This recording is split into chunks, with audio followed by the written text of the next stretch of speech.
Breaking news చూస్తున్నాం. ఆంధ్రప్రదేశ్లో digital మౌలిక సదుపాయాలను బలోపేతం చేసే దిశగా ముఖ్యమంత్రి చంద్రబాబు నాయుడు కీలక సమావేశం నిర్వహించారు. ప్రముఖ టెలికాం దిగ్గజం భారతీ ఎంటర్ప్రైజెస్ వ్యవస్థాపక చైర్మన్ సునీల్ భారతి మిట్టల్తో ఆయన భేటీ అయ్యారు. రాష్ట్ర ప్రజలకు మెరుగైన కనెక్టివిటీని అందించడం, డిజిటల్ రంగంలో పెట్టుబడులను ఆకర్షించడమే లక్ష్యంగా ఈ చర్చలు సాగాయి. ఈ భేటీలో పలు కీలక అంశాలపై సుదీర్ఘంగా చర్చించారు. సునీల్ మిట్టల్తో జరిగిన చర్చలు అత్యంత ఫలప్రదంగా సాగాయని చంద్రబాబు ఎక్స్ వేదికగా వెల్లడించారు.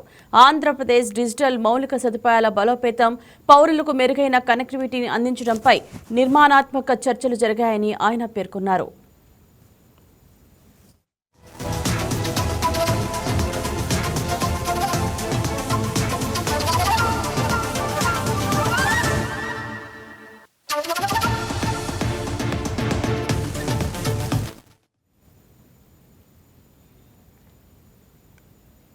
మరోవైపు విశాఖపట్నంలో ఏర్పాటు చేస్తున్న గూగుల్ ఏఐ డేటా సెంటర్ ప్రాజెక్టుతో భారతీ ఎంటర్ప్రైజెస్కు చెందిన ఎయిర్టెల్ డెక్స్ట్రా ఇప్పటికే భాగస్వామిగా ఉంది.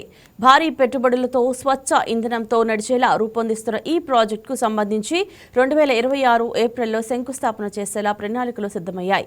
ఈ ప్రాజెక్టు 2028 సెప్టెంబర్ నాటికి పూర్తి చేయాలని ముఖ్యమంత్రి చంద్రబాబు నాయుడు ఇదివరకే భాగస్వామ్య సంస్థలను కోరారు.